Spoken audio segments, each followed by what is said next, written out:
This broadcast is sponsored by DeMayo Law Offices, representing Carolinians since 1992. Live from Charlotte, this is WBTV News on your side.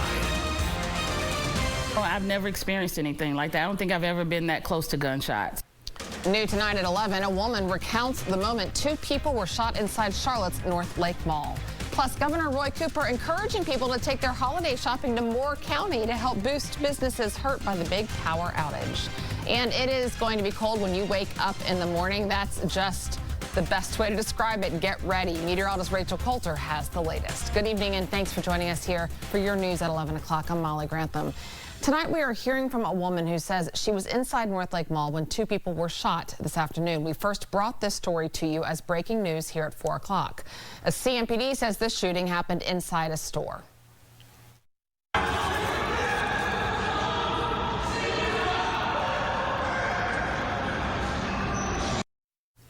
That is the moment police arrested the person they say fired the shots. Not a lot is known about this shooting tonight or why it happened, but we do know North Lake Mall was full of people who were just trying to enjoy their day, get some holiday shopping done. Our Cam Gaskins was at the mall soon after the shooting. Tonight he is live after speaking with this woman who was understandably petrified. Cam, what did she say?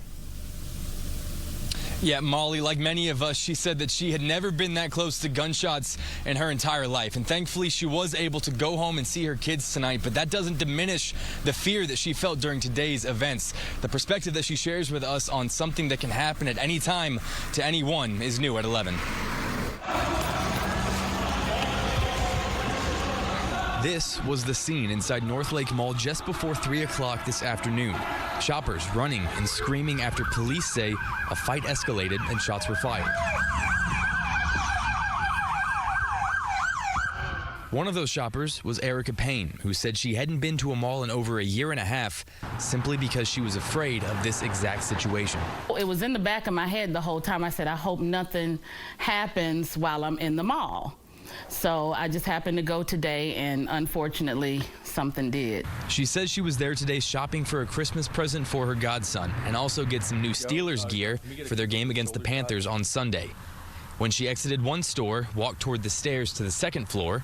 I didn't go up the steps, and thank God I didn't, because as soon as I stopped, before I could even turn around, I heard gunshots. Payne says she heard about 3 or 4 distinct shots as she turned and ran. Thankfully, a store's employee was guiding people to the back storage room. They were very distraught. One lady, she was really hyperventilating. She was having the employees, the lady that actually let the door down, she was saying that she was having a panic attack. So she was very upset. So it took me to calm her down and let her know that we were here and that we were safe now. Payne called her children to let them know she was safe. I called my youngest daughter first, and she could hear the trembling in my voice, so she could tell I was very afraid. After an hour of hiding in that back room, Payne was able to go home. But as for when she'll return to a mall again, I don't know what I'll do. I don't know if I'll go back in the mall for a long time, to be honest. I mean, I know they have security. They do have security there. But it's just, I don't know. I just don't feel safe, honestly.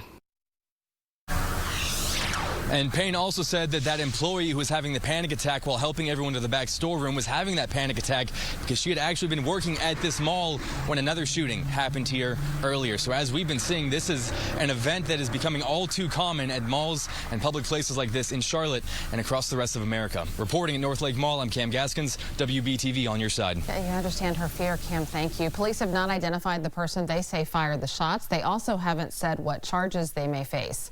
Nicole Pertnell, a spokesperson with North Lake Mall, told us police said one of the people shot has been released from the hospital. The other person has non-life-threatening injuries. They will be okay. The mall will be back open tomorrow, and there will be an increased police presence. We're taking a live look now at uptown Charlotte. It is going to be cold in the morning, and parts of our area could see some fog. We're seeing it right now in this live picture. You cannot see the tops of all the buildings. Meteorologist Rachel Coulter live with the certified most accurate forecast. What can we expect tomorrow, Rachel? Yeah, heading out the door, it's definitely going to be chilly. You mentioned it, Molly. Temperatures starting off in the 30s for most locations, and I'll show you those low temperatures again here in a moment.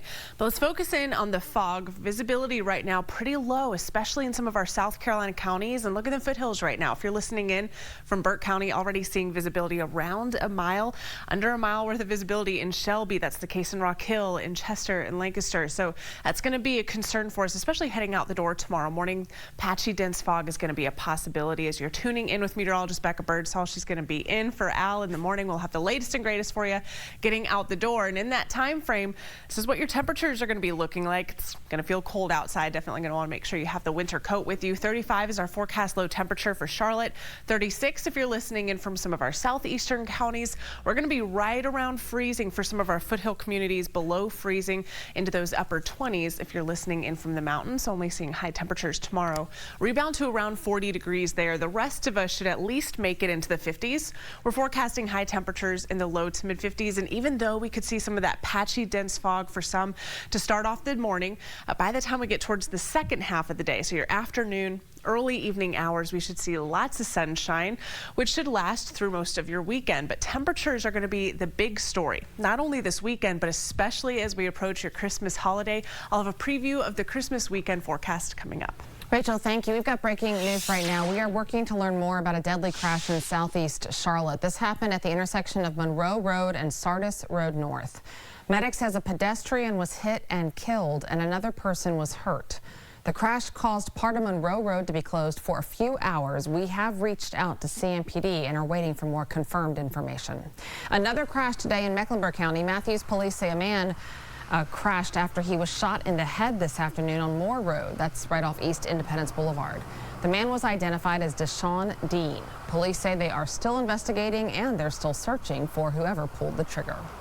The exact cause of this house fire in northeast Charlotte remains under investigation tonight, but the Charlotte Fire Department says it was intentionally set.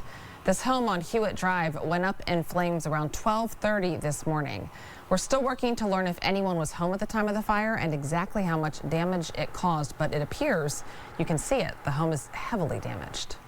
New now at 11, CATS operators could soon go on strike. Multiple sources tell WBTV the vote on a new contract failed 100 to 93. Now, for months, they've been negotiating their contract with RATP Dev, the company hired to run the city's bus system. Operators tell us they've had issues with pay, health insurance, and safety. In this contract proposal, the main issue was with the attendance policy. It is the third time a new contract has been voted against. Bus operators voted down another proposed contract by a much wider margin, though, in September. Now operators will vote on whether or not to go on strike. Also new tonight at 11, students will return to school in Stanley County tomorrow. 9 schools were closed yesterday and Wednesday due to a natural gas outage. Duke Energy says a third-party contractor significantly damaged a gas line in Oakboro Tuesday night. No natural gas meant no heat inside some schools, and as you know, it's been cold this week. But tonight, the district announced the heat is back up and running. About 3,000 customers were impacted, and some homes and businesses are still tonight without their natural gas service. Crews say they hope to have everything restored tomorrow. Moore County recently dealt with a different type of outage. Over 45,000 homes and businesses there were without power for several days last week after someone shot at 2 substations. Businesses that would have normally been filled with holiday shoppers, they were empty. They were closed. They were cold. Today, North Carolina Governor Roy Cooper went shopping in Southern Pines and Moore County to help some of those businesses recover. He is now calling on others to do the same.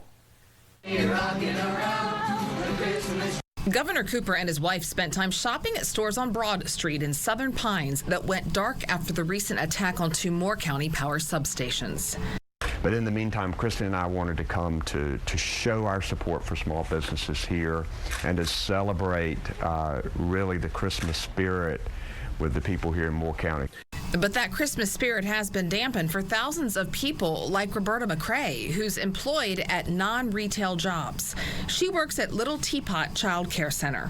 She missed work and lost money she can't replace. Like anywhere close to over 900 to 1,000, and it's just with gas, commuting back and forth. There's loss of food, there's loss of income, there's work that I had missed.